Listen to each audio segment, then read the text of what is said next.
guys. Today we are doing a Q&A, our first Q&A. Yes. Exciting stuff.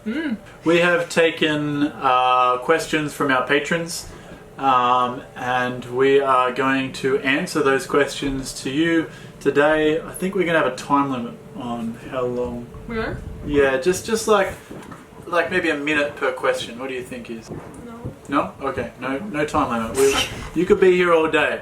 Get strapped in. No, let's just we have a couple of questions and which you guys have asked us, so we're gonna do our best to answer them as well as we can. Question number 1.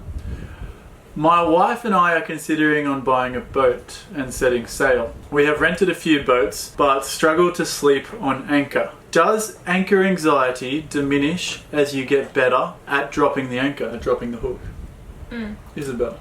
So I have less experience, obviously, with sailing and living on a sailboat than you do. So I'm just gonna start with that perspective for you guys. Anchor anxiety is definitely something that I feel. It does get better. It's different, obviously, where you're anchored. If you're anchored in a safe bay and there's no loud swell. If the holding is good and all of that goes without saying. I wouldn't call it anxiety anymore, but I feel a little bit worried.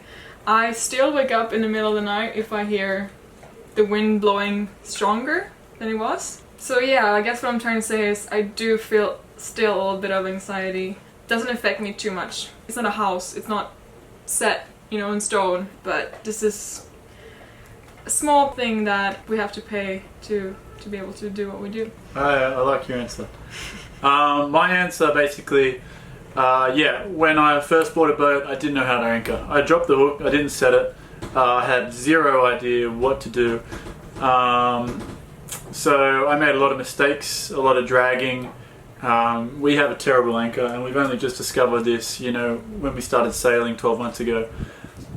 So we now know how to drop a hook. We now know how to set the anchor, and for me right now, if our anchor's set, I go dive on it, I have a look at it, and if it's set, I sleep soundly. Anything up to 30 to 40 knots. If it is forecast to go above 30 or 40 knots, then we put on an anchor alarm. And it doesn't happen very often, but I might even stay up that night and watch a bunch of movies and just watch the boat and make sure we're okay for that one night. But I'm telling you right now, it's happened once in the last 12 months. Question number 2, what weather apps do we use when planning a crossing? Isabel, you want me to answer this one? Take it. It's pretty easy, guys. Predict Wind is our main wind app that we use. There is a free version and there's a paid for version. We're still using the free version. It works great. It works great.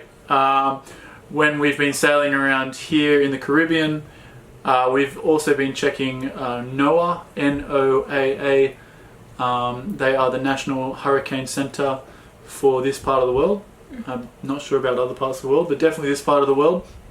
And they give a precise and accurate kind of details on all the hurricanes in the area. So during the hurricane season, we've been checking that internet site almost daily at times. Daily at times, just to see what the hurricanes are doing.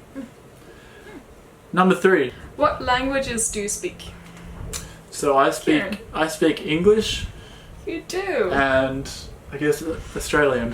Oh, that's too separate, is it? Actually, it is. Sometimes you should hear him when all the avos and heaps and the kangaroo doodle and all that. Kangaroo doodle? That's a thing. Okay. Jag pratar svenska. So I speak Swedish. Swedish is my native language. I'm from Sweden. I also speak English and I also speak Hindi. And a little French, a little Swahili.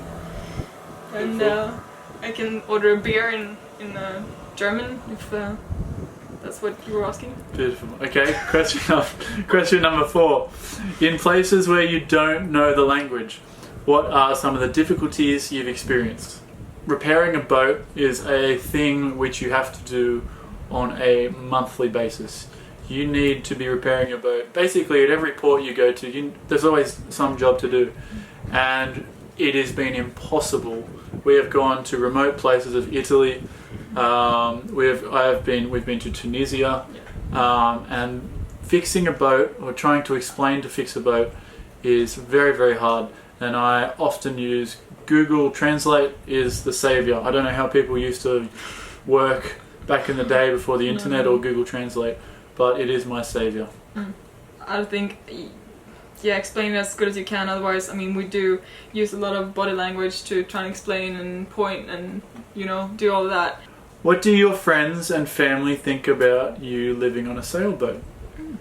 Isabel. Well, I reckon all my family and friends are incredibly proud of us for doing what we're doing. Yep. They do miss us a lot, and sometimes they're worried when we do a big crossing.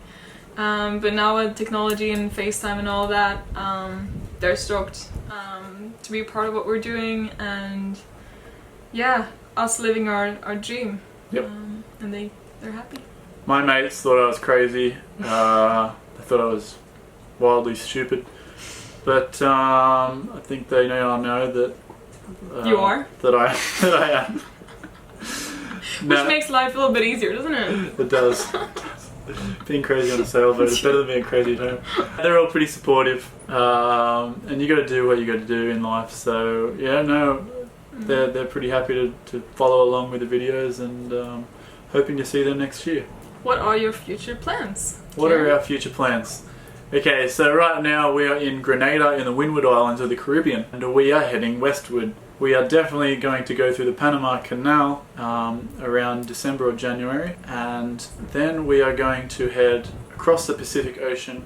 We are going to go maybe to Galapagos, definitely to Marquesas, definitely to French Polynesia, and definitely probably to Fiji. Yeah. And then we have a decision which we have not made yet, whether we go to Australia or New Zealand or even Indonesia. The beauty is we don't have to decide right now.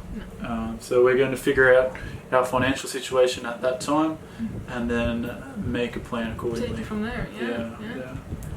And I think it's both amazing and a bit scary not to know what we're doing. But it's just a lot of freedom. Right now with COVID, some of the islands or some of the countries are not open, so we have to take that into consideration. But other than that, yeah, we're free to do whatever we want. That's it. If the bank allows it. Alright, that's about it.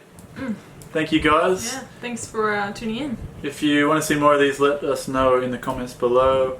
If you want to have some of your own questions in this, don't be afraid to hit that Patreon link below and sign up. And that's about it. Yeah, cheers. Cheers. Now we're gonna go for a swim. Yep. See ya. Catch you.